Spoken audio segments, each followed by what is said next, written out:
Tatlong rice pa dining. Blockbuster ang pila sa maliit na karinderyang ito sa Project 4 sa Quezon City, ang Morning Sun Eatery. Isang yempo. Take out na take out lahat. Thank you so much. Lahat willing to wait. Matikman lang ang mga ibinibenta ritong mga lutong Ilocano. Pero hindi na ito pangkaraniwang karinderya lang dahil kamakailan lang ang Morning Sun Eatery napabilang sa listahan ng pinakamasarap na mga kainan hindi lang sa Pilipinas kundi sa buong mundo ng prestigyosong Michelin Guide. Sa wakas, ang Pilipinas nasa mapa na ng Michelin Guide na siyang nagbibigay ng grado sa mga kainan at restaurant sa buong daigdig. Haliho kayo at tikman natin ang handog ng ilan sa mga kainang kinilala.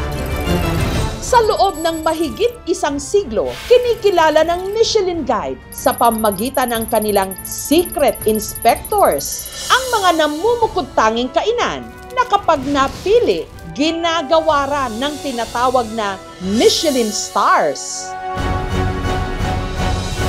Ang ibig sabihin ng 1 star, worth it puntahan yung restaurant mo. Pag nakatanggap ka naman ng 2 stars, worth it balikan ang restaurant mo. Pag nakakuha ka ng 3 stars, ito yung talagang worth it na talagang yun ang pinaka-destinasyon ng isang tao, yung talagang puntahan yung restaurant mo. First year selection of the Michelin Guide in the Philippines. Hanggang nitong nakaraang linggo sa pagtitipon ng ilan sa pinakamahuhusay na chef sa bansa, iginawad sa wakas sa ilang mga kainan sa Pilipinas ang pinakamimithing Michelin Stars. It's a validation na masarap ang Filipino food and magagaling ang mga Filipino chefs. May 25 mga restaurant at kainan din na nabigyan ng tinatawag na Bib Gourmand. Parangal sa mga kainang may exceptional na mapagkain sa abot-kayang halaga. At napabilang nga sa listahang ito ang Morning Sun Eatery. Haba na po ng pila. Good luck sa mga gustong pumunta ho rito ngayon kasi ang daming gustong makatikim nung kanilang signature na Ilocano dishes katulad ng dinakdakan at ng kanilang barbecue. Nay, matagal na ho kayo nakapila? Ilang minutes na po? Ikaw, kuya? First time po. Nag-scroll lang po ako sa TikTok, tapos nakita ko po na Michelin na siya. Tapos nakita ko rin siya sa other vloggers po na nagpunta dito. So gusto ko po siyang matry. Nakakwentuhan ko rin ang proud owner, si Nanay Elizabeth. Taga-Banggar kami, ma'am. Ilocano pala yung may-ari nitong Morning Sun. Nagswerte kayo! Congratulations na! Thank you, ma'am. Sumikat sila kasi binigyan sila ng Bib Gourmand ng Michelin. O, alam niyo ba yun, Nay? Nabigla lang po kami, ma'am, nung naano na kami. Kasi hindi naman ala namin akalain na makukuha. At ang putahing marahil daw nakahuli sa panlasa ng mga Michelin inspector ang kanilang barbecue at dinakdakan ng mga Ilocano. So, ang una, ito, ma'am, ito. yung karne, Yes, ma'am, hiwain natin. sa ano tiiwa yun ang dadakal? Oo, Basit. Doon sa mga nagtataka kung ano to, silot. Small, Primera ng baboy. anya dati ng small intestines niya. Oo, ma'am. Small oo. intestines. Anong year po kayo nag-start? 1995, ma'am. Nag-start kami kasi Tapos? yung dito sa kanto, kapatid ko po yung titinda dito sa kanto noon. So, nung bibitawan nung humawak na dito sa doon sa kabila, sa Ihawan, sabi niya, ate, kaya mo bang humawak ng kainan? Sabing ganon. Eh, di subukan natin, sabi ko naman, ma'am. Ang recipe para sa dinakdakan ni Nanay Elizabeth, namana pa raw niya sa kanyang ama. Kasi yung tatay ko kasi dati, ma'am, pag may mga, alam mo naman sa probinsya, ma'am, yung pag may mga kasal, siya ang tagaluto kinukuha nila.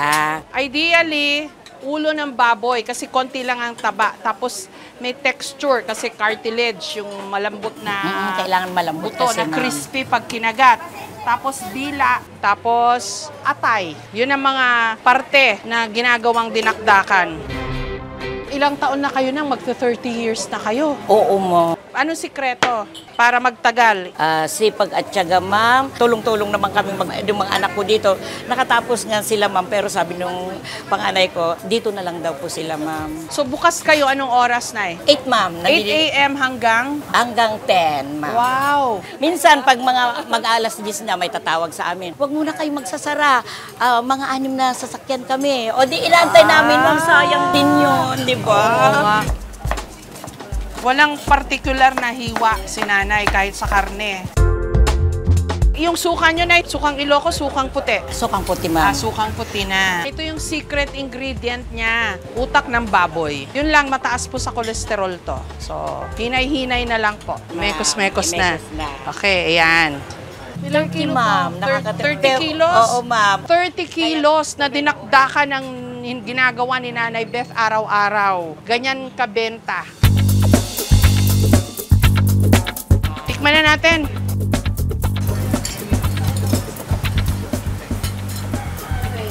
Gusto lang, di panagraman ko nang. So kayo nga eh.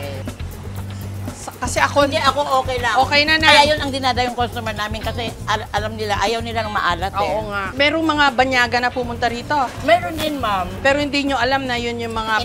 Baka yun yung mga judge o yung mga assessor ng Michelin. Hindi naman kasi sila nagpapakilala, ma'am eh. Basta kumain sila. lang. Babayad din sila.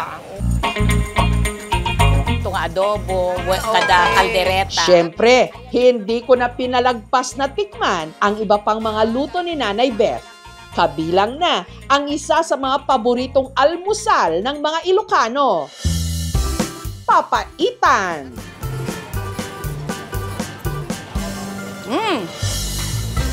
Ang sarap.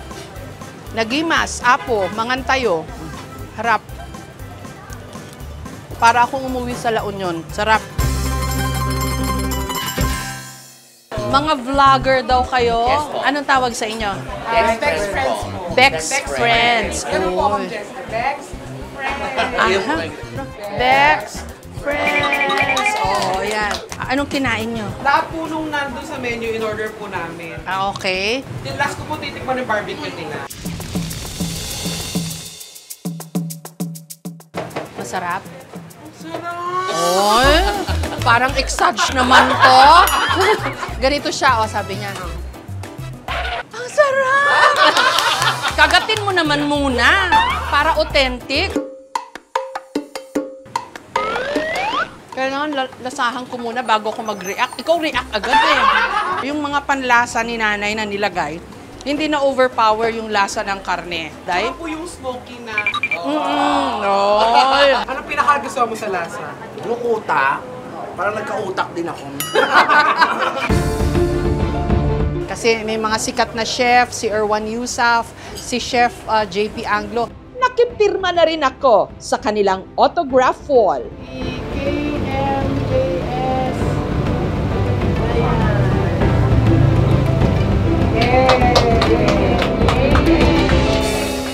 Susunod, ito yung Lola Helen Pansiteria.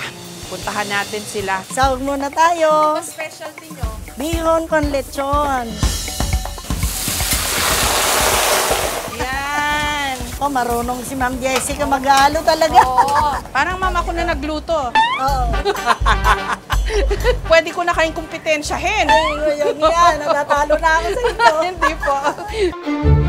Ang Michelin Guide itinatag 1900 ng magkapatid na Edward at Andre Michelin, mga French na nagmeme-ari ng kumpanyang nagbebenta ng gulong. Marketing strategy raw nila ito nung una para dayuhin ang mga kainan. Nang sa gayon, mapupudpod ang gulong ng mga sasakyan para makabenta sila ng mga gulong. Pero sa kalaunan, ang Michelin ang naging standard o gabay ng buong mundo kung saan ba masarap kumain. The Michelin Selected recognition goes to... Maliban sa Michelin Star at Bib Gourmand, may tinatawag ding Michelin Selected na kumikilala ng quality, consistency at character ng restaurant o kainan. At kabilang sa nakatanggap ng pagkilalang ito, ang pansiteriyang ito sa Barangay Santo Niño sa Marikina City. ang Lola Helen Pansiteria. Hello po! Hi, Ma'am Jessica. Hello. Welcome to Lola Helen. Ay, naku, congratulations po. Congratulations po. Thank you. Kamusta ho ba kayo mula nung nabigyan ng Michelin recognition tong Ay, inyong naku. kainan? Masaya naman, masaya. Kaya lang po, sobrang busy. Dinagsa na ho kayo ng tao. Opo. Palagay niyo ho, bakit kayo nakilala? Sabi nila, masarap daw po yung pansit namin.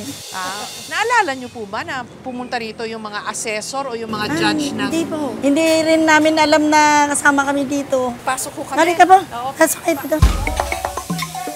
Sahog muna tayo. Ano specialty nyo? Bihon con lechon. Nag-alcohol na ho ako kanina, ha? Ayan. Carrots. Then po, Okay. dito lechon. Okay. Gano'n ho Lalagyan karami? natin 6 piece. Alam ko nga ho, yung mga pansit na may lechon, masarap eh. Kanino ho pinangalan tong pansiteria nyo? Si Lola Helen po kasi is yung may-ari ng property na to. Ngayon, ang unang umawak, yung kuya ng kapatid ko. Ang Okay. pangalan noon, Nanay Helen. Okay. Tapos nag-turn over sa amin, sa mister ko, ginawa naming Lola Helen. Pag nakakita ka ng mga ganito, very Chinese ho ito eh. Yung malakas yung apoy, Opo, malakas. tapos yung wok talagang wow, mainit. Ganyan talaga yung arrangement ng mga kawali. Kaya lang ginagamit namin nung kusot. Kaya yan, winawalis mo talaga ng walis tingting. Tapos alam nyo ba, ito hindi nila hinuhugasan. Inugasan lang namin ng tubig. Hindi sabon, hindi tubig bawal lang. sabunin. Kasi parang kasama daw yun dun sa culture, pag-culture ng wok.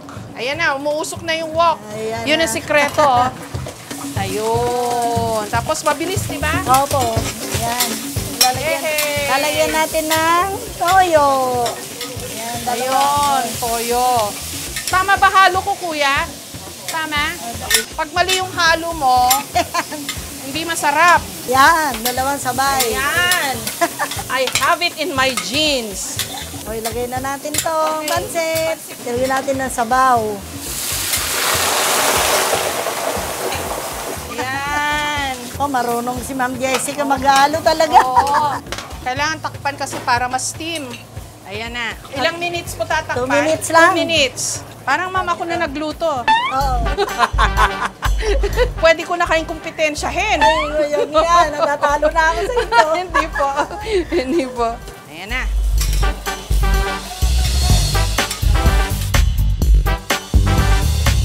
Okay. Ganon. Kailangan maluwag lang yung ginagalong-galong. ibabaw. Okay, ayun. Ayun. So ito po yung single order. Opo, single order Magkano po. po ito, ma'am? 240. 240 pesos. So all in the family, yung mga kapatid ni Richelle, si Von at saka si Jerbin, nandun sa Kahera. Sila po, hindi po sila familiar sa Michelin. So, in-explain ko po sa kanila na talagang kilala tayo sa buong Pilipinas, sa buong mundo. Okay, let's eat.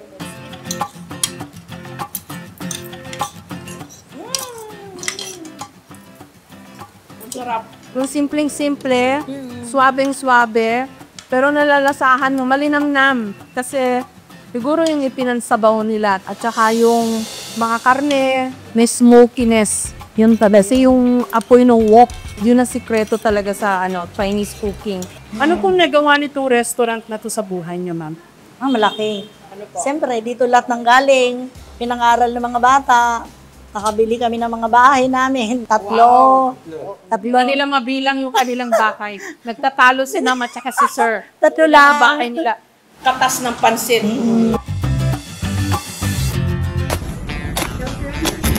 Pasado rin sa Michelin Guide ang putahing ito, lechong biik, na ang tawag, kutsinilyo. Sa sobrang lambot ng laman at lutong ng balat, hindi mo kailangan ng kutsilyo para hiwain. Sakto na ang plato o platito. Isa pa sa mga nabigyan ng Bib Gourmand ng Michelin, itong restaurant na Kochi sa BGC. At hulaan nyo po kung sino ang may-ari nito. Sigurado ako, kilala nyo siya. Hello! Hi, Marvin!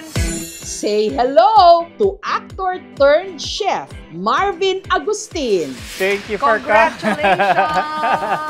Thank you for coming. Wow. Uy, talaga naman. I'm making you a drink. Oh. Di ba? Para makaselebrate tayo. Sige. Yun ba yung celebratory drinks? Yes. Sangria. Kasi nga, Spanish ang cochinillo di ba? Oh, so Filipino and Spanish inspired yung restaurant, but more importantly, inspired by my childhood recipes and my travels. Oh. Yeah. Anong pakiramdam nung nakuha mo to? Wow, Bib Gourmand. Hindi makapaniwala sa award. Yeah. Sangria. Cheers. Yeah. Para sa ating lahat to. Oh, yes. Kasi finally, kinilala na tayo ng Michelin, di ba? Dati, ano lang tayo, abangers. Ngayon at saka inggit match. Those with a Bib Gourmand recognition are Kochi. Ano daw ibig sabihin ng Bib Gourmand? Bib Gourmand is for restaurants that's serving not necessarily cheap and affordable, but value for money. Malaking bagay na yon. Oo. Kahit hindi pa star. Pero malay mo, di ba? Next year or the year after next. Sana star. Ay, nako. Baka hindi lang kami umiyak nun. Baka maglupasay na kami nun.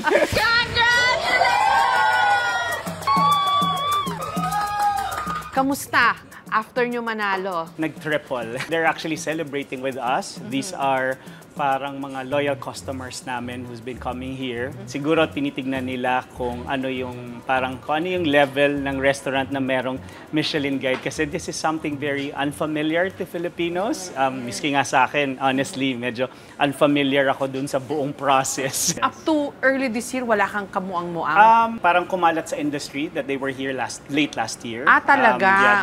They were brought by the DOT because somehow it drives good sales and good traffic to the entire F&B industry. Ang ating adhikain talaga ay magkaroon ng mas marami pang taon na madiskubre pa ang mga iba-ibang lugar at ang iba-ibang kainan dito sa ating bansa. This is where we roast yung mga cochinillo natin.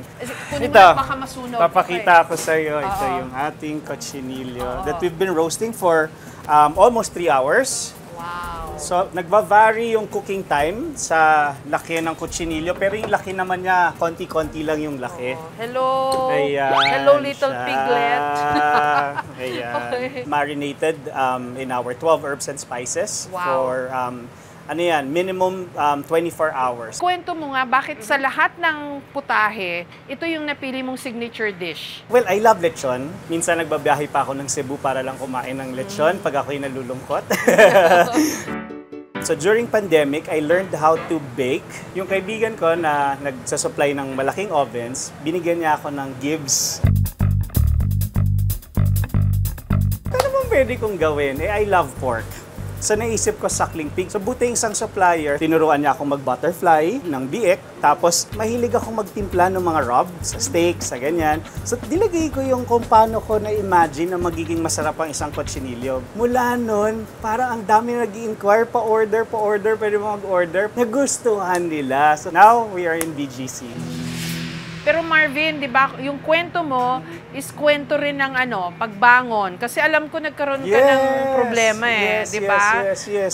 So I've been doing it for like almost 2 years during pandemic. Dumaming orders. I had to talk to every customer sa lahat ng mga naging problema namin. Yung iba, naging mas loyal pa sa amin. Yung iba, mas naging kaibigan namin. Kasi parang nakita nila yung sincerity dun sa mistake na nangyari sa amin. May leksyon sa kutsinilyo. Uy, nag-iintay na siya. Anong gagawin natin? Sige nga, masubukan. Ngayon ako gagamit dito sa banda sa face, ang laging medyo mabuhok. Sorry, kutsinilyo. Shave ka muna namin. Itong mga suckling pig nyo, locally raised? Marinduque. Marinduque. And Marinduque pigs are the best pigs. Ang star of the show.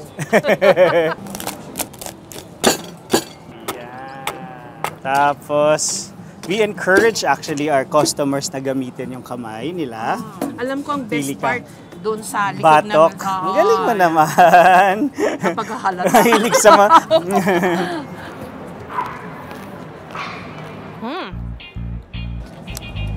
Iba no? Iba yung lechon na malaki sa kutsinilyo. Iba. Yes. Marvin, alam mo, nakaka-proud ka. Kwento mo nga, saan ka nang galing? Paano ka nagsimula? Yeah, yung family namin na-challenge talaga nung nawala ng trabaho yung daddy ko. Tapos nakulong siya. Yung mommy namin had to actually work for the three of us na magkakapatid na lahat nag-aaral. Na kami yung pinag-aral sa private school pero kami yung pinakamahirap at hirap na hirap sa buhay na hindi nakapag-exam on time. Tuwing merong exam, nasa labas ako ng classroom. Kaya Kasi hindi nakabayad hindi nakakabayad ng tuition. But kami nga magkakapatid, nagtulong-tulungan kami para hindi masyadong mahirapan yung nanay namin. Kaya lahat kami nagtrabaho sa fast food, sa restaurant, hindi lang basta waiter or tagahugas. Nagsimula sa pagiging mascot. Umabot sa point na buong restaurant kaya kong asikasuhin at the age of 16. And then now you're the owner of, hindi lang itong kotse ang daming restaurant ng batang to. Okay ba to get into the food business? Okay kung mahal mo to, okay kung gusto mo to, dahil isa to sa pinakamahirap na trabaho, isa to sa pinakamahirap na negosyo. Very possessive itong negosyo na to dahil kailangan mo siyang bantayan at asikasuhin araw-araw. At hindi mo kakayanin mag-isa. You would need the entire team. Minsan mukha lang siyang glamorous. Sabi nga namin yung Michelin awarding, baka akala nila pag nakaapa ka ron, okay na. Yan ay total opposite ng trabaho sa loob ng restaurant, lalo na sa loob ng kusina. Kasi blood, sweat, and tears talaga ang aabutin mo. Pag binalikan mo yung buhay mo noon, showbiz, tas napunta ka sa food business, anong naiisip mo? Na yung journey natin yung tumitigil. Yung mga lessons natin, patuloy na patuloy kang itetest ng buhay, lalo na gusto mong gumaling. Pahirap siya ng pahirap. Isa siyang budol. Oo, yung salita na, pag magtrabaho ka para guminhawa ang buhay mo, hindi pala siya giginhawa ng ganun-ganun lang. Walang ibang formula kundi paghihirapan mo lang. Next level na hirap. Next level na hirap. Kung nagbibigay ka ng hard work dati, harder work pala dapat ngayon. Kaya nga importanteng gusto at masaya tayo sa ginagawa natin. Tatlo pa lang yan sa mga kinilala ng Michelin Guide. Sarap!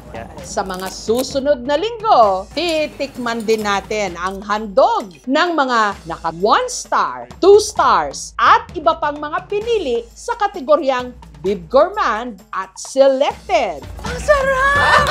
Matagal na nating alam na masarap ang pagkaing Pilipino. Pero dahil sa pagkilala ng Michelin Guide, kumpirmado! Marami sa ating mga kainan, world class! Mabuhay! Harap! Hindi pa man nakababangon ang Cebu mula sa lindol, hinagupit naman ito ngayon ng malakas na bagyong Tino. Cebu, kamusta na? Uy, dapat yung bata! Hala! Sa lahat ng mga larawan at video na napanood online sa pananalasa ng bagyong Tino, isa ito sa mga pinakatumatak kung paanong parang mga laruang lang inanod ng baha ang mga kotse at container van. Malisod mo siya i-rescue.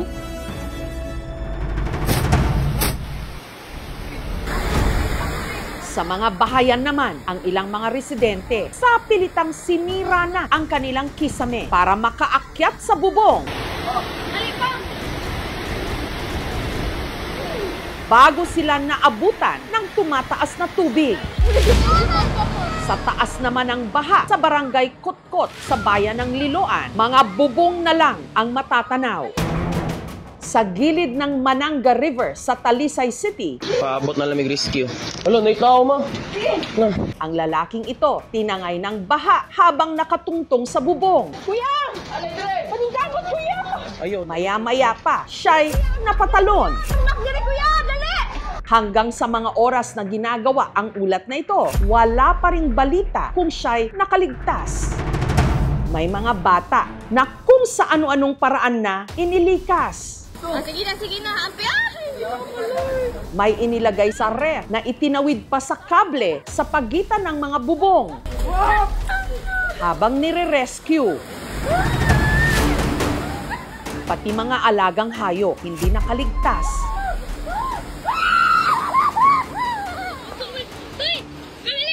Ang asong ito, inanod nung ragasain ng baha ang kinatatayuan nitong yerong bubong.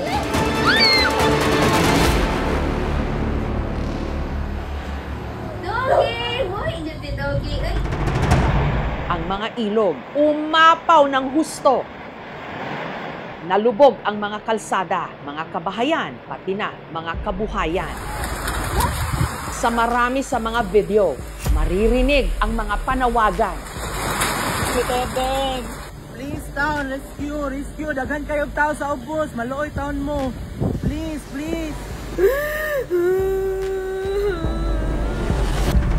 Ang delubyo ni Tino ramdam din sa iba pang mga probinsya sa Visayas. Sa Southern Leyte, kung saan naglandfall din ang bagyo. Maraming bahay ang nasalanta. Nangawa na mo ya.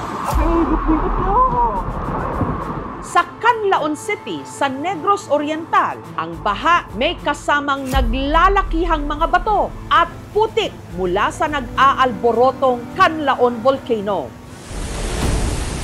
Umabot din hanggang El Nido sa Palawan ang hagupit ni Tino. Nagngangalit doon ang lakas ng hangin at lakas din ng ulan.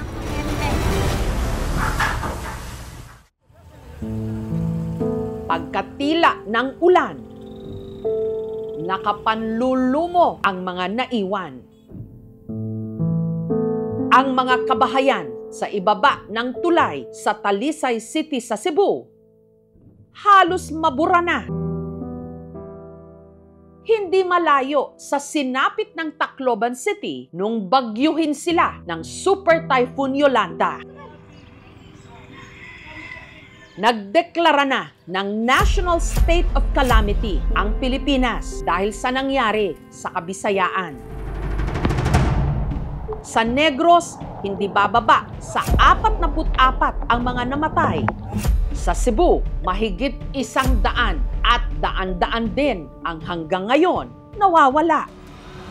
Sobrang dami nga lang ba talaga ng ulan ang sanhi ng malawakang pagbaha sa Kabisayaan? O bunga rin ng kapabayaan at katiwalian? Sa ika-10 edisyon ng ating Korakot Series, yan ang ating iimbestigahan.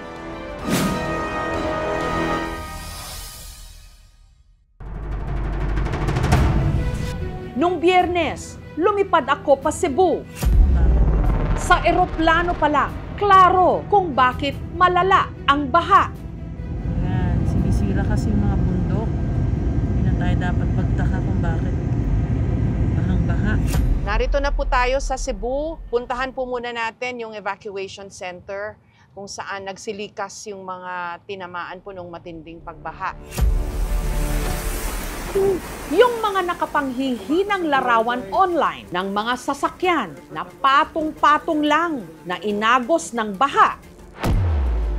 Sa subdivision ito nangyari ang Barangay Bakayan sa Cebu City. Ang bata, face to face na sila. Babalik lang. Pero ito, kung masave pa to, walang tubig eh. Mayong buntag po! Pinuntahan ko ang nagsisilbing evacuation site. Nagulat ako sa aking dinatnan doon. Hindi ko in-expect na ito yung aabutan namin dito sa evacuation center na ito sa Barangay Bakayan. Akala ko maraming tao, maraming tent. Ayun pala, hindi lang ito pang evacuation, pang lamay din. Andito yung ilan sa mga namatay. Ang lungkot. Ang gym, para ngayong punerarya. At ang mas nakalulungkot dito, ang mga namatay galing sa iisang pamilya at angkan. Hangyo nila, moingon man gid sila nga, ay so kuya, diri lang ta kuya eh. Diri lang ta. Diri lang ba? Hanggang dito na yung tubig. 10 minutes. Dasmag na sang tubig. Dito na. Tapos mahimo ni makalangoy mo langoy mo. Nahugno na mi nga to. Nilutaw ng balay. Sila ni sakay sila sa balay. Apo ning gigawa Kinuha mo yung misis mo, hinawakan mo. Hinawakan ko, hindi ko na naabot. Pinangga kay ko nila sir. Grabe. Di ko makalimot.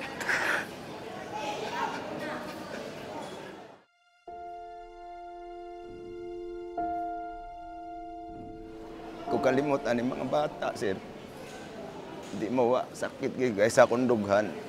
Sakit kay sir, grabe sod sa napo katuig nimong uban. Mawa lang silag kalit sa usa lang yun ka. Pila lang ka oras. Grabe, sakit.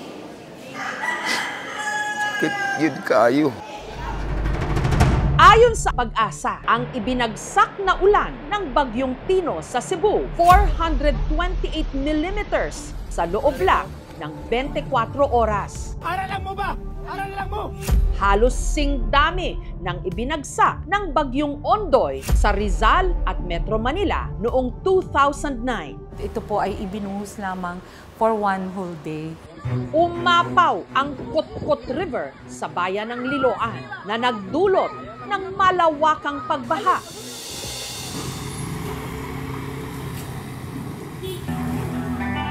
Galing ko pa daw. Wala pa rin kuryente dito. Pati na malinis na supply ng tubig. Ito na nangyari sa bahay. Puro na putik. Sakit. Dito mo sa sin. Kung umangkon itong taas, nagdunol-dunol pa, mingat to. Grabe. Dito nakilala ng aming team si Criza na sugatan at iika-ikang maglakad matapos tangayin ng baha.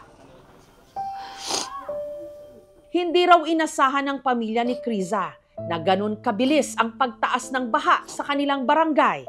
Gigakos ako ang saging.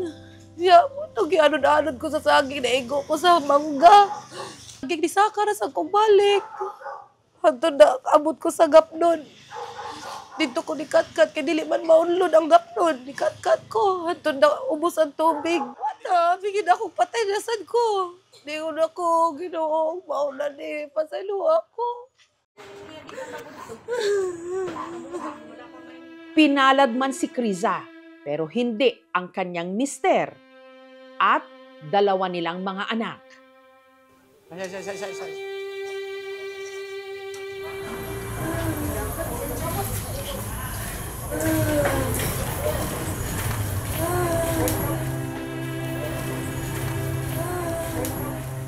Nag-iisa na lang siya ngayon.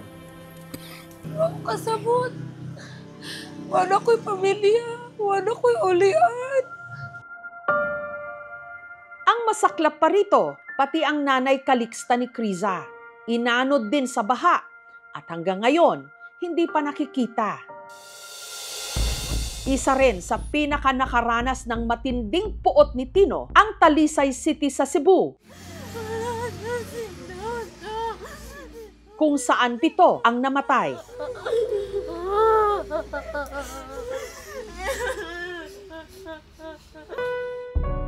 Umapaw ang Mananga River. Inabot ang mga komunidad sa magkabilang pampang nito.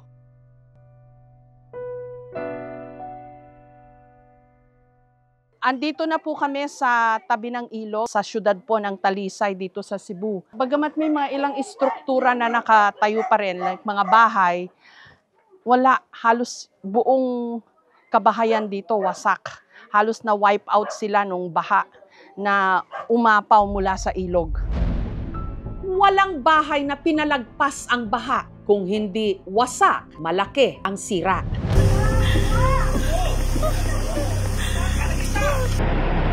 Ang naranasan daw nila sa Bagyong Tino mas malala kesa sa pananalasa ng Bagyong Odette sa Cebu taong 2021. Sa ngayon na Odette, di kayo siya masyado. Pero sa ngayon na, grabe. Bahay ko, andyan na. Yan ang bahay ko. Ayan na, wala na. Wala na, wala. Paano kayo ngayon, Tay? Ama, hindi namin alam. Paano paano mga tao ngayon dito? Walang bahay, walang... Sa evacuation center. May kaon naman. Oh. Dito lang kami sa labas diyan sa kalsada, nagano lang kami. So walang tulong, walang tabang? Walang kami sa ating Pangulo. Oo.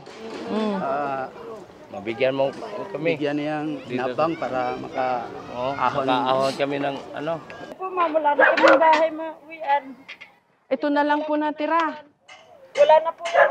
Binuhat kami yan. Saan po kayo natutulog niyan, kumakain, nagluluto?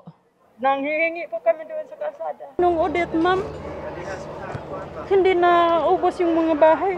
Ngayon, talagang lugmok yung mga tao dito sa baba. Pero kinakaya lang namin kasi salamat din kami, safe man kami lahat. Buhay. Salamat po, ma'am. Yung bumisita kayo, ma'am, malaking tulong na yon sa amin. At least nakita yung sitwasyon ng mga tao dito. Malinaw sa mga residente rito kung bakit sila binaha ng husto kahit pa sa magkabilang pampang ng ilog merong flood control project. Masyado raw itong mababa kumpara sa itinaas ng baha. Malaki dati ang sapa. Malaki ang sapa. Hanggang dyan. Pero ngayon, binuo ng ito, yung mga na maliit yung flood control, committed. Committed lang. Alam nyo ho, ang total daw na nakuhang pondo ng probinsya ng Cebu para sa flood control projects nila ay 26 billion pesos mahigit. Sila po yung pangalawa na may pinakamalaking pondo para sa flood control. Itong flood control ho nila rito, parang buo naman, maliban sa mga crack dito at yung riprap sa kabilang panig, buo. Yun nga lang, masyadong naging mataas yung baha, umapaw. Hanggang dito lang yung flood control, hanggang dun daw po umakyat yung baha. Ayon sa Sumbong sa Pangulo website, may 18 flood control projects sa Mananga River na sinimulan noon pang taong 2022, pinondohan ng 2 billion pesos. Dito sa Talisay, bumaluktot at lumiyad ang flood control project. Ang ilang bahagi gumuho. Ang kontratista ng 12 sa mga proyekto, QM Builders, na ayon sa inilabas na listahan ni Pangulong Marcos, pang-apat daw sa may pinakamaraming flood control project sa bansa. Ang may-ari nito, si Alan Quirante, na minsan ng kwenestyon sa Senado. Yung data is mali eh.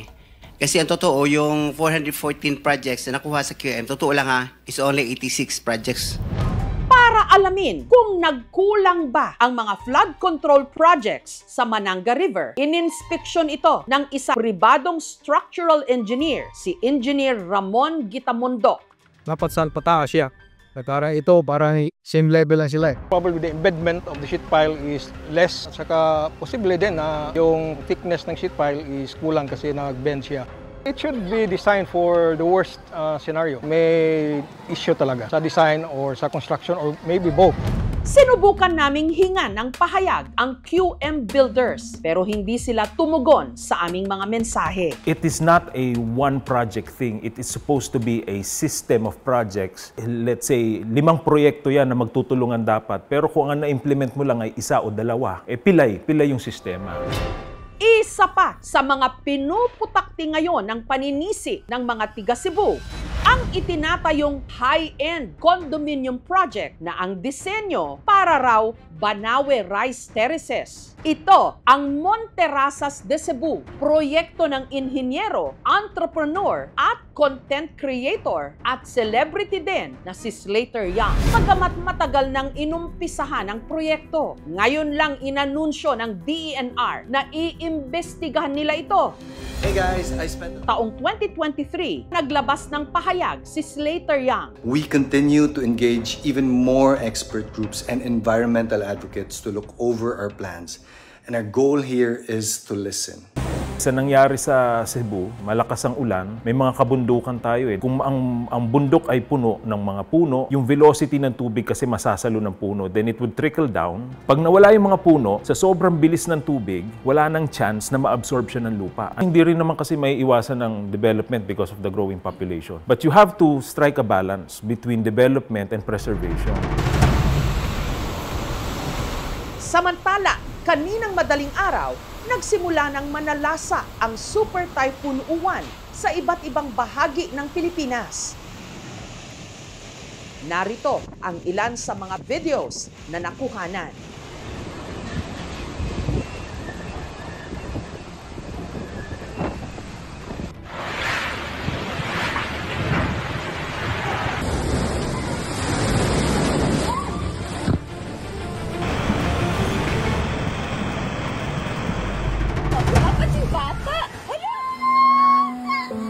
Hindi na sapat na tayo'y manood lang sa kanilang mga video at litrato. Hindi rin sapat ang awa. Tama na ang mga pampalubag loob na salita, gaya ng resilience. Para sa lahat ng mga binaha pa rin, sa kabila ng mga bilyones na ginastos para sa mga dapat sanay proteksyon. Ang dapat daw isigaw ngayon, katarungan.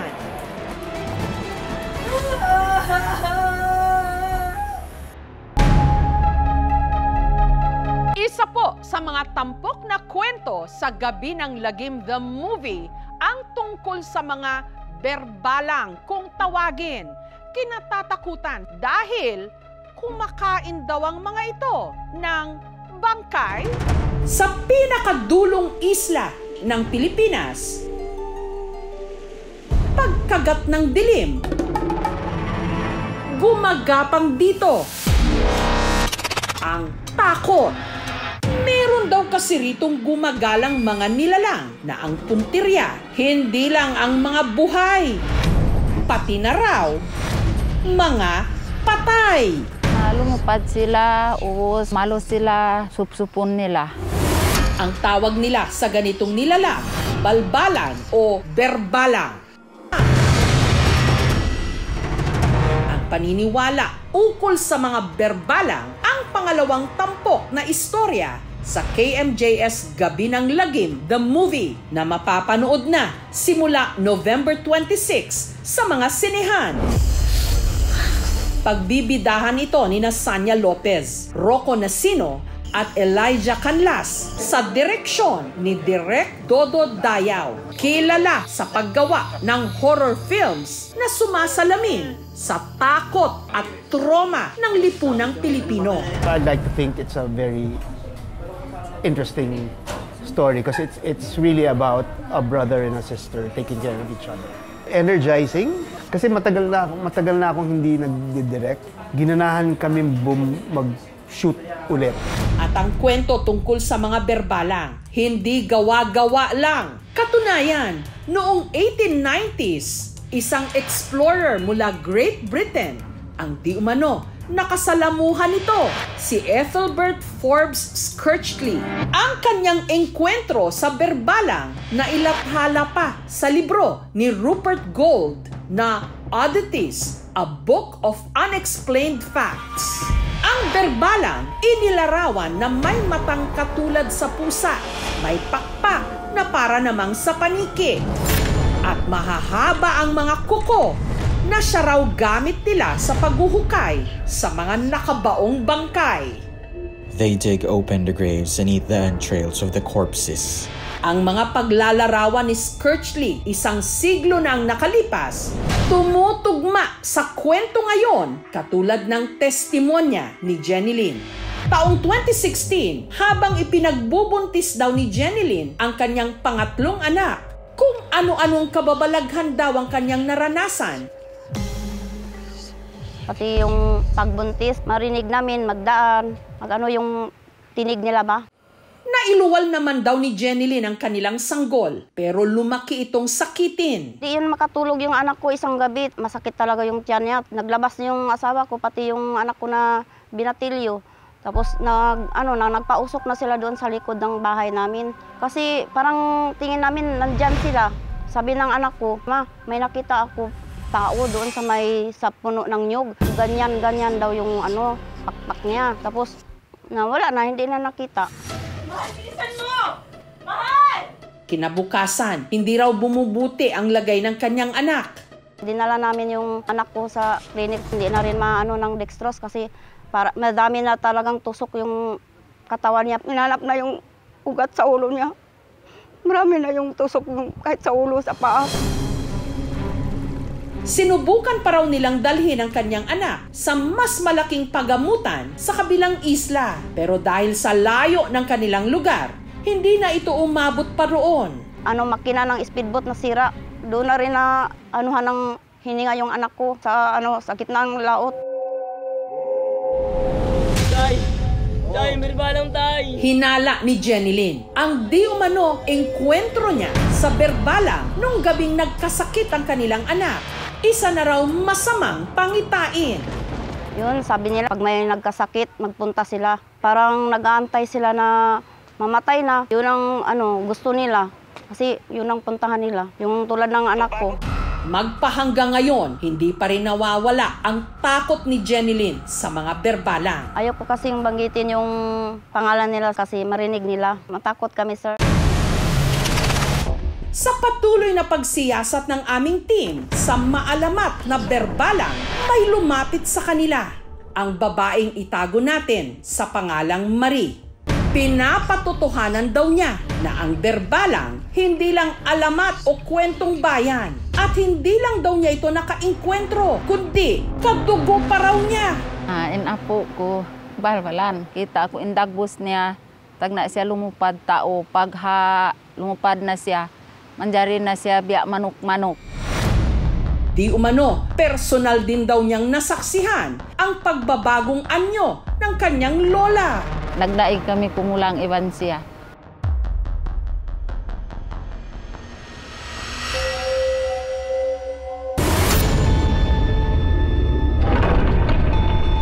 Pagkulang niya, magputos siya habaloy, dumaog siya pang siya lumupad. Taong nasakit, burus, tao patay, supsupon nila. Gayunpaman, meron naman daw kahinaan ang mga Berbalang. Insukang sinbarbalan, suwa, magsunog tile, mabaho, sumunog-sunog kami, ang pari niya haluhon inapo niya. Hikapas barbalan, dihilan siya ilmo. Ang pagiging Berbalang daw namamana dahil dito si Marie, katulad ng kanyang lola, di umano naging Berbalang din. Barbalan ako, sa di ako magpangantao, marayaw ako tao. Buhion ko yung tao, uwatan ko yung tao. Minsan ako barbalan, makontro ko ray sab, di ako magkaon tao. Yung Berbalang matagal na yan, no? Nangyari yan nung kapanahunan pa ng mga Kastila, kung saan ginawa ng mga Espanyol, yung mga babaylan natin na umaayaw sa kanilang reliyon ay ginawang mga Berbalang. Huwag natin katakutan ang mga lugar kung saan ay may sinasabi tayo ay kababalaghan dahil mayaman ang lugar na ito sa kwentong bayan, mayaman dito sa kalikasan at parte ito ng ating kamalayan at ng ating lipunan.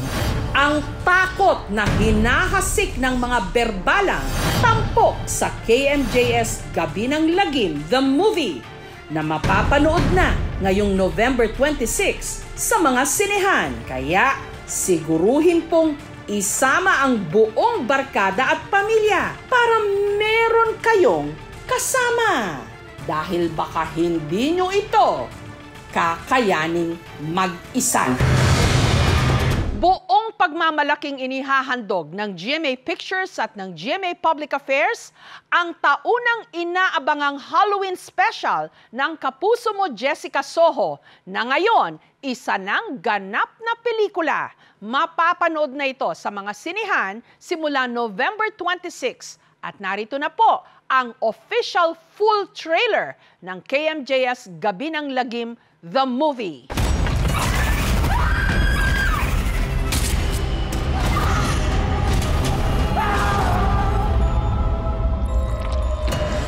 Alangga ko ikaw, Apo. Alangga ko man, Kaula. Ba't ka nagsiman? Maharap ko to eh. Para kay Lola din. Hindi ko na alam, hindi ko naiintindihan kung anong nangyari sa kanya. Makakasiguro kayong gagawin namin ng lahat para sa kanya. Wala ka ba talaga nakita, Abner? Wala ka narinig? May gumagala na Berbalang dito sa atin.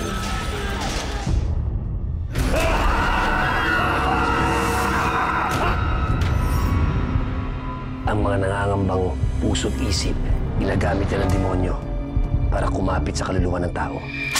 Alam mo kung sino yung dapat mong ipagdasal na hindi mo makita? Si Pochong. Kumakain ng patay, may mata ng pusa, may pakpak ng pamuti, lumalakas kapag kapilugan ng buwan. Mag-iingat ka sa masusunod mo sasabihin. You know about the Pochong? Please refrain from talking about Pochong. Do not attract its attention. Mother Rex, yan po bang pinakamatinding sanib na naharap ninyo? Hindi ako titigil hanggang hindi ako nakapalingin. Hindi tayo papatay. Nakampi natin ang Diyos. Huwag mo makita sa akin! Ha? Masusunod ang kaluluwa mo, Silvia mo! Mapatawad ang Diyos sa lahat ng lumalapit sa kanya!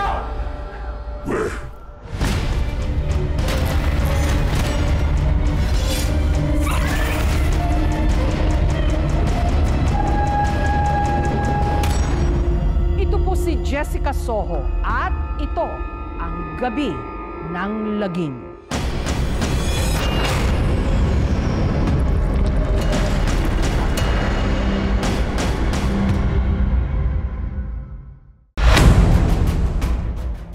Isa pang Pacquiao na gumagawa ngayon ng pangalan at ingay sa larangan ng boxing. In this corner, Eman Bacosa Pacquiao. The fighter coming into the ring, Eman Bacosa. Sa ginanap na Thrilla in Manila 2 na inorganisa ng pambansang kamao o ng People's Champ na si Manny Pacquiao bilang paggunita sa 50th anniversary ng makasaysayang laban ni Muhammad Ali at Joe Frazier sa Pilipinas taong 1975, isang batang boksingero ang gumawa ng ingay at kasaysayan.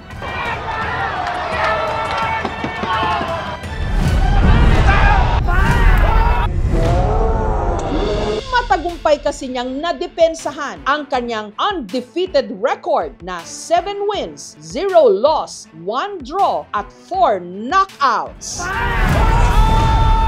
Eman Bacosa! Pero ang boksingero hindi lang pinag-usapan dahil sa kanyang husay sa ring.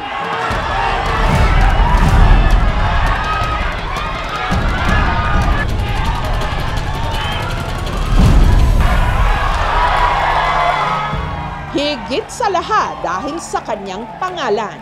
Siya si Emmanuel o Eman Joseph Bacosa Pacquiao. Marami ang nakapansin na may hawig daw siya kina Dingdong Dantes at Piolo Pascual. Piolo Pascual talaga pag naka-side view. Ang pogi, te. All I can say is, OMG. Binansagang tuloy, Piolo Pacquiao. Sa mga nakalipas na taon, naging tikom ang bibig ni dating Senador Manny Pacquiao sa tunay na pagkatao ni Eman. Pero sa isang pambihirang pagkakataon, pagkatapos manalo ni Eman sa Thrilla in Manila 2, nakitang lumapit siya sa Pinoy boxing legend at sa misis nitong si Jinky Pacquiao. Patunay raw ng pagtanggap at pagsuporta nila sa batang boksingero. Pero sino ba talaga si Eman Bacosa Pacquiao? Kaano-ano niya si Manny Pacquiao? In this corner, ang batang boksingero, Eman Bacosa! Nagpaunlak ng eksklusibong panayam sa KMJS. Si Eman Bacosa, handa na raw ipakita sa buong mundo ang lakas ng kanyang kamao. Eman, kamusta ka na? Maayos naman po. Oh, nanalo ka, di ba? Opo. Pinakilala po ko ni Daddy kay President po. Pinagmalaki niya po na ako po isang undefeated tapos boxer niya po. Wow, ano pakiramdam? Pinagmalaki ka ng tatay mo. Siyempre po, masaya po ako. Okay ba kayo ni Jinky? Maayos naman po kami ni Tita. Paminsan-minsan nag-uusap naman po kami. Ayun, mabutit maliwanag yon. Ano itong napanalunan mo nung huli? Lightweight po. Lightweight. 135 pounds, 61 kilograms. Eman Bacosa! Oo, sino yung tinalo mo? Si Nico Salado po. Malakas po siya sumuntok kumpara sa iba po. Kaya hindi ko masyado sinasalo. Si Manny, tinuturuan ka ba niya? Opo, tinuturuan niya po time to time. Anong mga tinuturo niya sa'yo? Tinuturo niya po sa akin, pag-aralan ko po daw yung mga mali ko, yung mga footwork ko, more on training, ganon, speed. Eman, ikwento mo nga kung paano ang naging buhay mo mula nung maliit ka. Nung bata po ako, nag-start po ako ng boxing, 9 years old. Karoon po ako ng interest na mag-boxing. Sumali po ako sa fiesta doon po sa lugar namin, doon sa Tagum. Nakalaban ko po yung isa sa mga bully ko sa school. Yun ang bully sa'yo? Opo. Nag-fight kami for 3 rounds. Natalo niya ako kasi naubusan ako ng hangin noon. Kasi bata pa ako noon. Nanalo ako ng 200 pesos at yun, binigay ko sa mama ko. Tapos pinatigil po ako ng mama ko kasi ayaw niya talaga ng boxing. Si Eman, anak ni Manny Pacquiao at ni Joanna Bacosa. Nung buntis ako kay Eman, pinray ko talaga sa Panginoon na maging kamukha niya yung daddy niya, si Manny Pacquiao. Tapos yung katawan, yung lakas. I understand na hindi naging madali ang buhay nyo ng mama mo mula nung maliit ka pa. Naalala ko po yung mama ko. Pagtapos ko ng boxing, 9 years old ako, binisita namin si daddy. Punta kami ng mga sa birthday niya. Naghintay po ako sa gate kami ng mama ko ng ilang oras. Bakit daw? Siguro hindi rin alam ng daddy ko na nandun ako. Maliit pa lang daw siya, alam na ni Eman kung paano nagkakilala ang kanyang mga magulang. Ang kwento po sa akin ng mama ko, nung una, kita po sila ni daddy sa workplace niya doon sa Manila. Waitress po siya doon eh. Tapos nagkataon po na dumating doon si daddy. Tapos nagkakilala po sila. Yun, nagka-developan. Ganun. Ako na po yung bunga. Kasi mula bata pa po ako, kilala ko na po talaga si Daddy Manny Pacquiao po. Anong pakiramdam na pinapapanood mo siya, tapos alam mo, siya yun, tatay ko yan? Siyempre, sobrang saya ko po na bubusog po yung puso ko. Sabi ko, ay, thank you Lord sa lahat ng pwede kong maging ama, siya pa talaga. Lagi ko pong pinagmamayabang sa classmate ko na, uy, tignan nyo, si Daddy Manny Pacquiao, yung tatay. Daddy ko yan. O, daddy ko yan.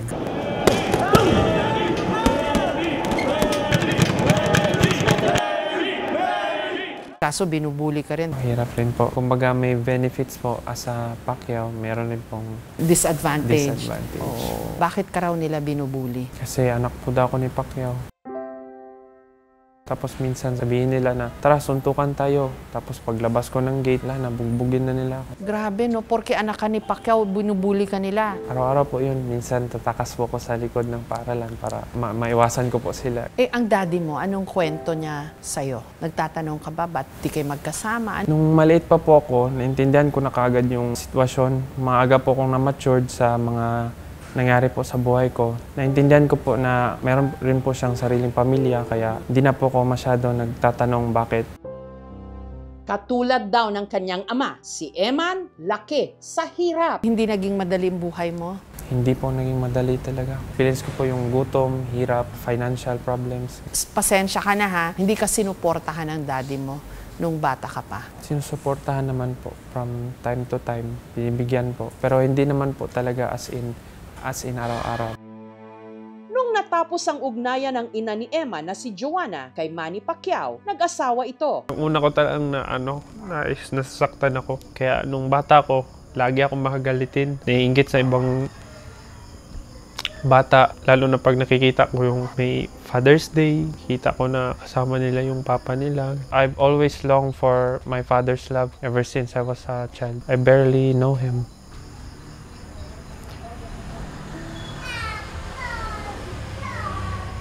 Yun. Na sana, Lord, makasama ko man lang siya kahit buong araw o kahit saglit lang, ganun. Yung bata pa ako.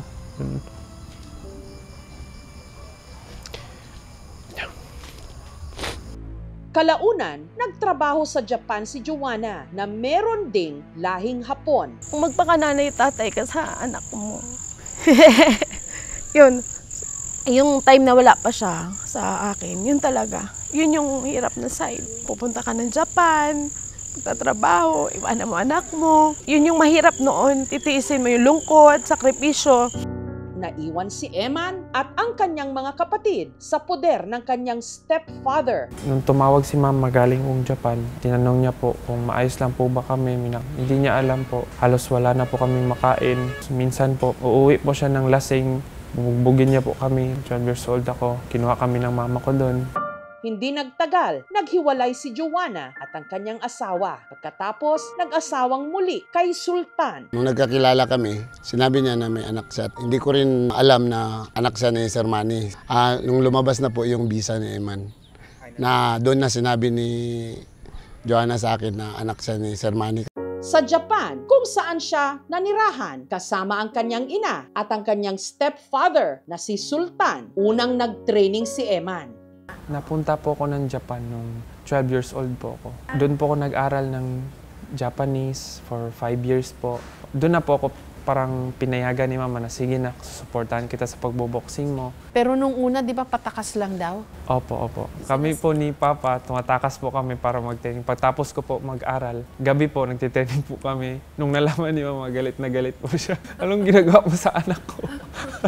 Kasi simula't simula, ayaw ng nanay mo na mag-boxing ka. Ayaw ng mami mo. Opo. Kasi delikado po doon. Marunong ka pala mag-Japanese, no, Eman? Marunong po. Sige nga, sampulan mo nga kami. Konnichiwa, boku no namaiwa, bako sa Emmanuel des, yoroshiku onegaishimasu. Pati pagsusulat, marunong ka? Marunong po. Wow!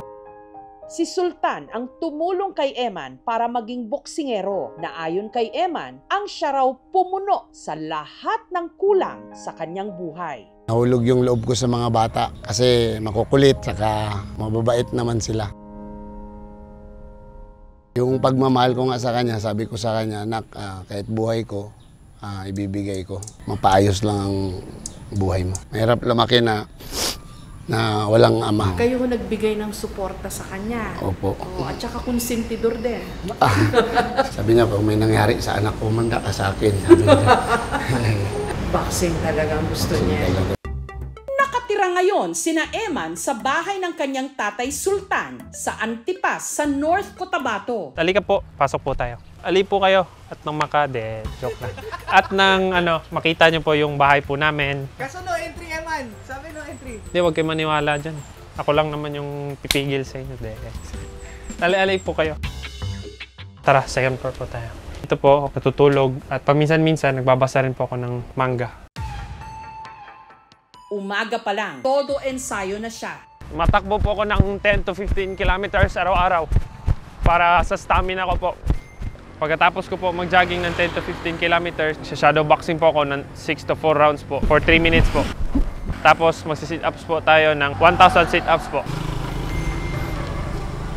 Nandito po tayo sa sagingan ni Papa Sultan ko po. Dito po ako minsan tumutulong. At ito yung sekreto ko. Kaya maputi pa rin ito. Tiis, gwapo ba? Para hindi mawala yung pagka-Piolo Pacquiao. Nambabasag ako ng mukha pero hindi ng puso.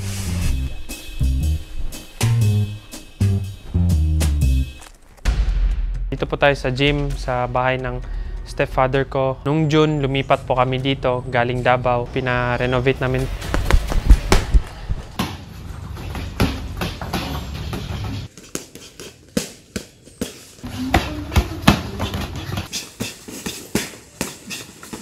Tingnan nyo ho, yung t-shirt ni Emma, no? Jesus is King. Very spiritual ka rin. Opo. Nagbabasa po ako ng Bible day and night. The spirituality of Pacquiao. Gaya ng kanyang ama, relihiyoso rin si Eman. Pastora sa kanilang simbahan ng kanyang ina, habang siya, musician. Si Kuya po is mabuting anak at kapatid po. Kahit po maliit lang yung nape-premyo niya po sa pagboboxing is masaya na po siya na makapagtulong po sa family. Nasira po yung gitara ko, binila niya po ako ng bago. Kasi po musician po ako sa church. Pinangalan ka nga kay Manny, di ba? Emmanuel. Tapos Eman lang yung naging palayaw mo. Opo. Kamukha nga kayo, no? Salamat. Pero ang una mong ginamit na apelido, Bacosa. Bakit? Kasi yun po yung time na hindi pa po ko na-acknowledge ng daddy ko. Noong 2022, pagkagaling nyo sa Japan? Bumisita kami kay daddy. Pinapasok po kami, tapos niyakap po ako ng daddy ko ng mahigpit. Anak, miss kita. Tagal kita hindi nakita. Tapos niyakap ko rin siya. Ako pinipigilan ko lang yung luha ko. Sobrang saya ko po talaga na nakita ko po siya noon. Hanggang ngayon, hindi ko po makalimutan yung moment na yun. 10 years po kasi kami hindi nagkita. Tapos yun, sinabihan ko po siya na, Dad, plano ko po sana mag-boxing. Sabi niya, Nak, mahirap ang boxing, Nak. Aral ka na lang. Puntahin na lang kita sa Amerika, ganun, ganito, ganyan. Sabi ko, pero Dad, passion ko po yung boxing eh. Biro mo, ang kapalit ng pagboboxing, papadala ka niya sa Amerika. Boxing pinili mo? Opo. Ngayon po, nag-aaral naman po ko ng ALS po. Tapos pinirmahan niya po yung ano ko, na gawin kitang Pacquiao para mabilis pag-angat sa boxing. Ganun. Talaga? So siya mismo nag-alok na gamitin mo na yung apelido niya? Ganun Parang bumawi po siya sa akin. Sabi ko, hala, thank you Lord. Wow! Kinilala ka niya. Masok po ako ng kwarto, dun po ako umiyak. Sabi ko, Lord, thank you, Lord. Thank you so much, Lord God. Gustong linawin ni Eman na simula raw nung nagkaroon ulit sila ng koneksyon sa kanyang ama, nagsimula na rin daw siyang makatanggap ng sustento. Binibigyan din daw siya nito ng maayos na matutuluyan sa tuwing nag-e-ensayo ng boxing sa Gensan. As in, binibigyan ka niya ng pera para sa training mo, gano'n? Opo. Bumabawi naman po siya sa para maabot ko yung pangarap ko. Nung nag-boxing na ako, binigyan po ako ng pera. Dahil sa boxing, mas naging close kami. Nakabawi naman po siya. Nagkausap na ba kayo ng masinsinan tungkol dito? Heart to heart po. Humingi na rin po siya ng tawad sa akin. Pinatawad ko rin naman po siya. Saka sabi ko po sa kanya na, Dad, naintindihan ko lang po sitwasyon niyo. Ang importante lang sa akin na makasama kayo. Do your best. Push, push, push. In the fight, that's count. Sinusuportahan niya na po ako sa pangarap ko sa pagboboxing ko. Kaya yun po, na-appreciate ko po siya. May nakita akong video mo, pinakilala ka ni Manny, ng daddy mo kay Mami D. Yun po, yung time na nagbisita po kami, nakita ko po doon si Mami D. Yun. Sabi niya, uy, ma, apo mo ma. Sabi ni Mami D, hala, kamukha mo talaga man. Kamukha po daw si daddy pagdating sa pananalita, sa ugali po daw. Nung nakita ka namin sa Gensan, nag-e-ensayo nun si Manny sa isang tabi. Once a boxer, always a boxer. Tapos ikaw nandun sa isang tabi. Nagbo-boxing ka rin. Opo, yun po yung time na nagpapaturo ako kay daddy na, Dad, tama ba tong galaw ko? Ganon. Dad, pwede po ba akong sumabay sa training? Sumabay po, doon ko na, para ako mamamatay. Ang hirap wala ng training mo, Dad. Hanggang nahanap na nga ni Eman ang kanyang sariling corner sa boxing ring. Anong gusto mong maabot sa pagbo-boxing, Eman? Siyempre, unang-una, gusto ko rin maging world champion kagaya ng daddy ko. Kung hindi man maging 8th division, maging undisputed champion. Ano bang pakiramdam pag nagbo-boxing? Masaya po ko, thankful po ko na nabigyan ako ng ganitong klaseng opportunity ng Panginoon. Tsaka tuwing nagbo-boxing po ko, inaalala ko lang yung mga nakaraan ko para solid po yung pagipaglaban ko. Nambubugbog ka pero bubugbugin ka rin ang kalaban mo. Paano maging masaya yon? Pag nanalo ka, maramdaman mo talaga na may kwenta ka. Pag tinignan mo yung naging buhay mo, na may ganito kang mga naging karanasan, ano masasabi mo, Eman? Noon po, kina-question ko po yung Panginoon na bakit nangyayari po ito sa amin. Minsan, nagagalit ako, bakit nangyayari po ito? Mabait naman po kaming tao, hindi naman po kami masama. Pero nung lumaki po ako, doon ko po naintindihan na may plano po ang Panginoon sa buhay ko. Pero may pressure din yun, Eman, ha? Opo. Na anak ka ni Pacquiao, ha? Opo. Focus lang po ako sa fight. Hindi po ako nagpapadala sa pangalan kasi at the end of the day, hindi naman po ako si Manny Pacquiao. Ako naman po si Eman Bacosa Pacquiao. Ipinamuestro ko kay Eman ang ilan sa kanyang moves. Twist niyo po yung Iti-twist yung katawan. hips niyo po. Opo, ganun. Ganun po. Ganun. Okay. Hook tapos upper. Opo, ganun. Hook, upper. Opo. Yun, sa tatay mo rin yan? Opo. Yung sarili mo, yung hindi mo ginaya sa tatay mo? Upper body. Ganun po. Upper body. Opo. Ang boxing, hindi lang hilig para kay Eman. Sa pamagitan ng kanyang kamao, meron daw siyang misyon para ibangon ang pangalan ng kanyang ina na hanggang ngayon daw pilit dinudungisan. Pag nagbo-boxing ako, parang nabibigyan ko ng meaning yung buhay ko, yung mama ko, na papakita ko sa mundo na maliho yung akala nila sa mama ko. Mama ko hindi masamang tao. Makadiyos po ang mama ko. Pinalaki niya po ako ng mabuting puso. Para akong mixed emotion, natutuwa ako para sa anak ko. Pero parang kinakabahan ako kaya ako parang naiiyak. Kasi hindi ko alam kung anong kahihinatnan nito pagkatapos ng interview na to. Pero ako naman, I am still hoping for the best na para ito sa kabutihan ng anak ko, yung interview na ito. Lalo na po kila Sir Manny, kila Ma'am Jinky. Ayoko na pong magka-issue kasi minsan yung mga tao kahit na dapat walang issue, pinag-aaway-away na nila. Intention ko talaga is para sa anak ko, yung para sa kabutihan niya. At saka kasi siguro po sir, tungkol sa past, naka-move on na po ako. Sa mama mo, Eman, may gusto ka bang sabihin? Ma, maraming salamat ma sa pagpalaki sa akin. Mahal na mahal po kita. Proud na proud po ako na maging anak niyo po. Sa daddy mo? Dad, maraming salamat din po sa pagsuporta sa akin sa pagboboxing, pagparamdam sa akin na mahal niyo po ako kahit hindi niyo po sinushow. Yun, alam ko po nararamdaman ko po Kinilala, kinakikiligan din, lalo't guwapo. Katulad ng mga artistang sinasabing ka-look-alike niya. Isa na dyan, si Piolo Pascual. Ang tawag sa'yo ngayon, Piolo Pacquiao. Dahil kamukha mo rin daw si Piolo. Anong masasabi mo doon? Natuwa po ako nung narinig ko po yun kasi hindi ko po yun naisip. Baga, nakafocus na ako sa fight tapos may sabi-sabi na nakita ko sa comments, mga ganun na Piolo Pacquiao po daw. Paano ba yun pag hikayatin ka kayo mag-artista? Kasi artistahin yung itsura mo. Sa endorsement na lang po, tsaka modeling. Paano ba yan? Kamukha mo raw si Piolo Pascual. Pag nasuntok ka sa mukha. Kaya nga po. Pag nabalik ko yung mga ilong, paano yun? Okay lang naman po. Hindi naman po. Sanay naman po. May girlfriend ka na raw ba? Wala ho. Ano bang prospect mo na gustong maging girlfriend? Secret. Ang ilan sa mga nakatutuwang komento tungkol sa kanya, ipinabasa namin kay Eman. Suntukin mo ko ng pagmamahal mo, baby. Ano ba? Ano mga reaction mo sa mga ganito? Natatawa naman po ako. Kasi marami po akong fans na na-appreciate yung kagapuan ko. Opo. Hindi siya humble. Hindi, glory to God naman. Sayang ang face, mabugbog, ang gwapo. Okay lang naman kasi iniiwasan ko lang po yung suntok pag kaya ko. Piolo, naka-side view. Pag nakaharap daw, ikaw naman daw si Marvin Agustin. Pag tumitig daw, si Ding Dong. Oo. Titig nga, konting titig. Oo nga, meron nga. Hinamon din namin siya sa aktingan. Babato niya rin yung famous line ni Piolo Pascual. Diba? O sige, ako na. Clapper. Lights, camera, action.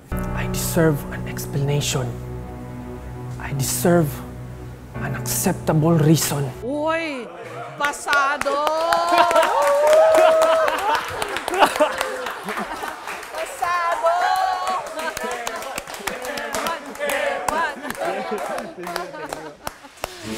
Pero paano kaya kung si Eman Pacquiao makaharap talaga ang aktor kung kanino siya ikinukumpara si Piolo Pascual?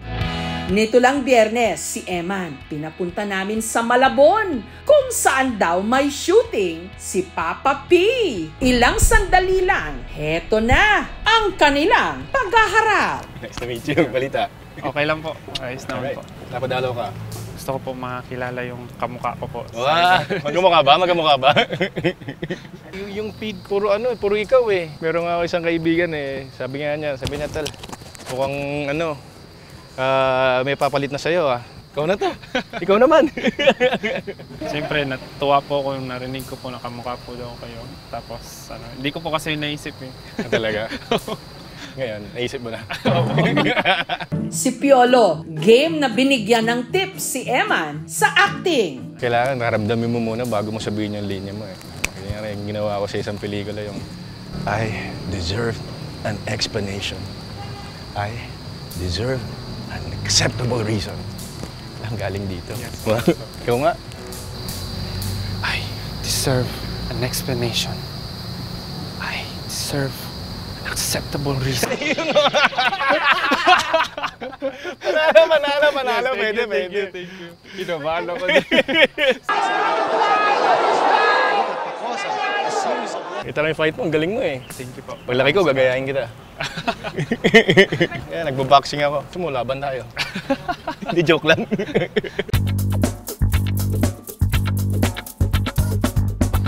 At si Emma naman, inalalayan si Piolo sa kanilang meat training. Jab straight hook. Jab straight hook. Jab straight hook. Jab. Straight. Jab straight. Jab straight. Yeah. Okay, pwede. Nice. May power ka po ah. Wala, hobby lang. So, sir, exchange? Wag na po. Wag na. May trabaho pa ako eh. Mahirap na, baka masapok ako dito.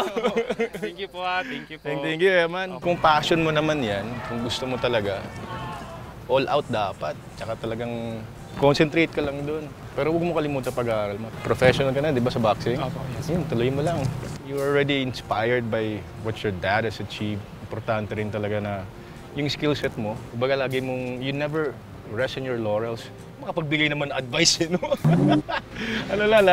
Galingan mo pa, tsaka okay yan. I think every defeat should mean something, should encourage you to strive for something better. Kasi hindi naman laging victory, hindi naman laging panalo, di ba? Bigyan mo lang yung puso mo, tsaka yung passion mo doon, di ba? Ikaw, anong advice mo sa akin? Continue to serve God para more improvements on acting po. Yes, sige. So, gagawin ko yan. Balita ko, Christian daw po kayo. Yes, oo. Christian din po ako. Nice, yeah. Yun ang center natin. Pag wala kang Diyos sa buhay mo, mahirap. Kumbaga, wala kang peace. Mas mabuti na yun na meron kang Panginoon para alam nyo po at secure po yung landas na tatahakin. Amen. Ladies and gentlemen, Piolo Pacquiao! Ako po si Eman Pacquiao. Ako po si Piolo Pacquiao. IKMJS na yan. IKMJS na yan. Hindi natin mapipili kung saan tayo magmumula. Pero kung alam mo kung saan mo gustong pumunta, gagawin ang lahat para marating yon. Yan ang gusto ngayong gawin ni Eman Bacosa Pacquiao. Bagamat taglay niya ang pangalan ng kampyon niyang ama, gumagawa ngayon ng sariling pangalan at lugar. Winner by unanimous decision, Eman Bacosa! Nakahanda raw masaktan at bumagsak, pero paulit-ulit na babangon at lumaban. Eman, hingi ako ng autograph mo, ha? Thank you po. Yay! May ganito ako ni Manny Pacquiao eh. Itatabi ko to sa'yo.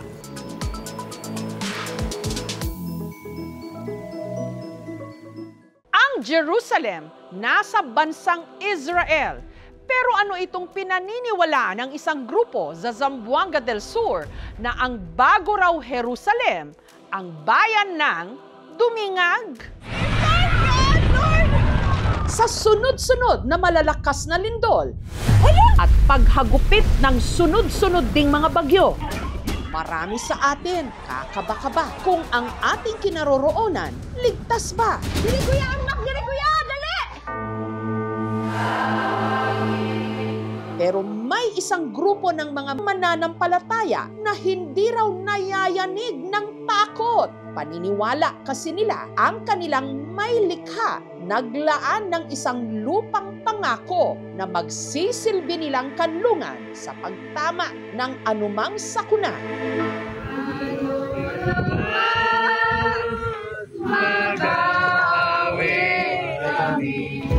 At kamakailan lang ang daan-daan nilang mga miyembro na lahat nakaputi na videohang nagpoprosesyon paakyat ng isang bundok kung saan daw naroon ang kanilang lupang pangako.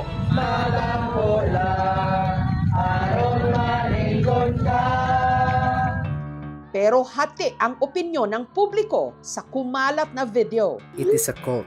Delikado. Another cult in the making. Saan nga ba makikita ang di umano bagong Jerusalem na inihahanda raw ng Diyos para sa kanyang mga tapat na anak?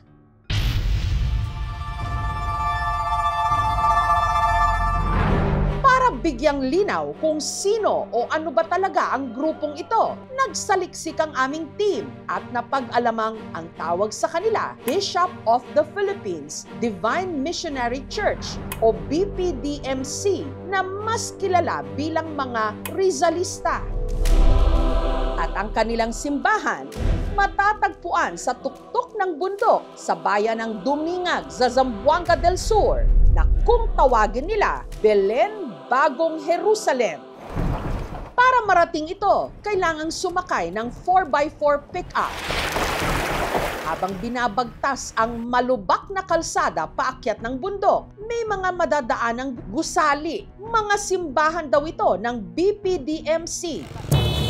Dahil hindi na makapasok ang mga sasakyan sa bahaging ito ng kalsada, kinailangan ng sumakay ng aming team sa habal-habal. Hanggang narating nila ang isang bundok na tahanan ng BPDMC, ang Belen Bagong Jerusalem. Nakatayo ito sa 2,400 hectares na ipinatayo raw ng kanilang head founder, si Fulgencio Manaba Marinduque Sr. o kung tawagin nila, Master P. Siya po ang nagbinyag ng pangalang Belen. Yung Belen po nasa 70s pa po yun. Sagrado raw ang bundok na ito. Dito raw kasi unang nagpakita sa mga sinaunang miyembro ng BPDMC ang tinatawag nilang banal na espiritu. At dahil sagrado ang lugar, may mga batas daw na kailangang sundin na tinatawag nilang 40 Holy Laws na kaukit sa medal cement na ito. Bawal yung pagpapamusic ng cellphone na hindi naman naaayon sa mga tinatawag naming mga holy song po. Bawal po ang pagsigaw doon at saka pag tumatawa ng malakas. Sa mga kababaihan naman, bawal magsuot ng mga pantalon, mag-shirt. Bawal din yung mga nag-i-earrings po. Saka pagpaputol ng buhok na mababa, ipinagbabawal sa lahat ng membro, lahat ng sugal. Meron din sila ritong plaza sa harap nito, ang tinatawag nilang student church.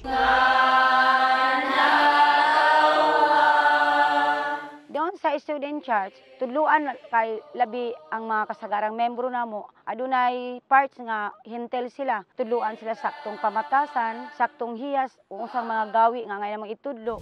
Sa loob, may nakasabit na mga watawat. Ang letrang P ay nasa Pilipinas po. Saka letrang G, Jesus. May nakapaskil rin ditong larawan ng ating pambansang bayani, si Dr. Jose Rizal. Si Senior Dr. Jose Rizal, yung amang bayan natin, pinapaniwalaan namin na bilang ipangalawang persona po sa tinatawag na Trinity, yung Diyos Ama, Diyos Anak at saka Diyos Espiritu po.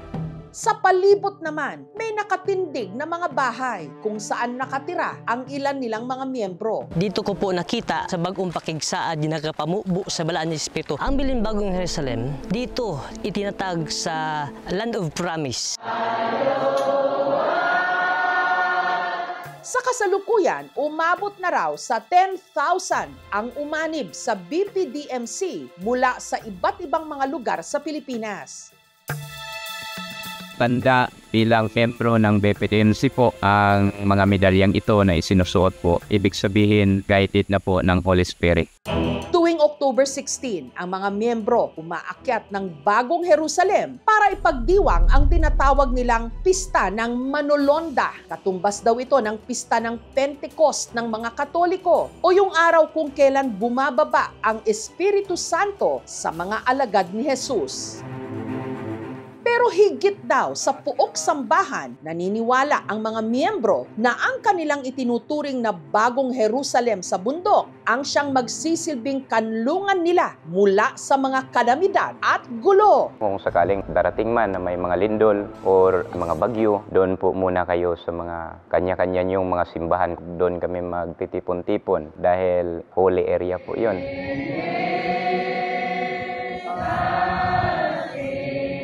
Pero dahil para sa iba, kakaiba ang paraan ng pagpapakita nila ng pananampalataya, may ilang duda sa integridad ng kanilang grupo. Sa kasaysayan ng Pilipinas, ang kulto ay umuusbong sa panahon ng paghihirap, naghahanap ng maraming pag-asa yung mga miyembro, nakakaroon sila ng positibo na pananaw sa panahon ng walang katiyakan. Wala naman sigurong kulto nga may 40 nga batas. Sa akong kaugalingon o sa tibuok namong pundok, ang pagtulunan sa apostolis o apostolada dili gyud kulto kay mga ginayran sa balaan nga espiritu. Na-registered po ito noong 1979. SIC registered number namin 90277. Sa ilalim ng Article 3, Section 5 ng ating Constitution, ay mayroong karapatan ang bawat tao na magkaroon ng kanilang sariling relihiyon. Ang tawag dito ay corporation soul. Ang tingin ng simbahan dyan, malaya kayo. Kung talagang mabuti naman ang nagagawa sa tao ng kanilang paniniwala, ay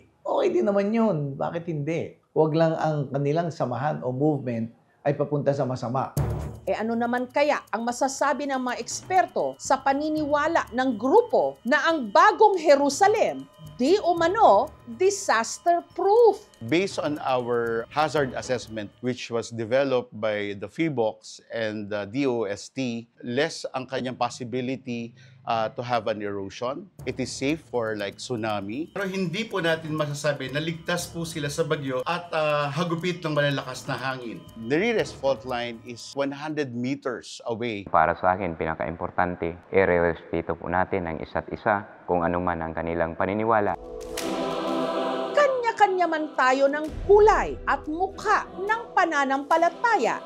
Alam nating lahat na nag-iisa ang Diyos at dapat tayong lahat tumalima sa kanyang mga utos. Maging mabuti, gumawa ng mabuti. Dapat lahat tayo maniwala dyan.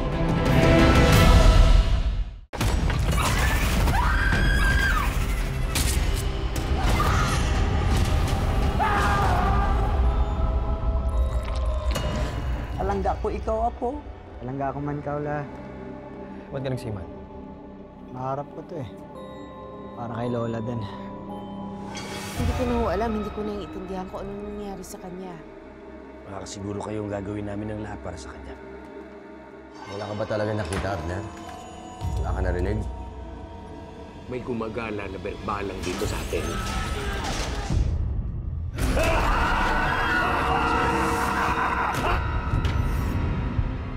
Ang mga nangangambang puso't isip, ginagamit yan ng demonyo para kumapit sa kaluluwa ng tao. Alam mo kung sino yung dapat mong ipagdasal na hindi mo makita? Si Pochong. Kumakain ng patay, may mata ng pusa, may pakpak ng pamuti, lumalakas kapag kabilugan ng buwan. Mag-iingat ka sa masusunod mo sasabihin. You know about the Pochong? Please refrain from talking about Pochong. Do not attract its attention. Father Rex, yan po bang pinakamatinding sanik na naharap ninyo? Hindi ako titigil hanggang hindi ako nakapalingin. Hindi tayo papatay. Kakampi natin ang Diyos. Huwag sumamangita sa akin! Ha? Masusunod ang kaluluwa mo, Silvierno! Mapatawad ang Diyos sa lahat ng lumalapit sa kanya!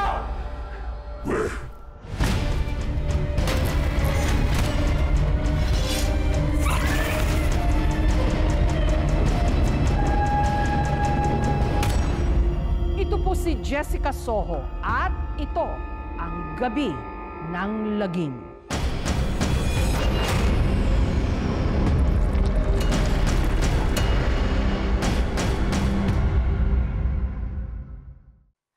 Thank you for watching, mga kapuso. Kung nagustuhan niyo po ang videong ito, subscribe na sa GMA Public Affairs YouTube channel. And don't forget to hit the bell button for our latest updates.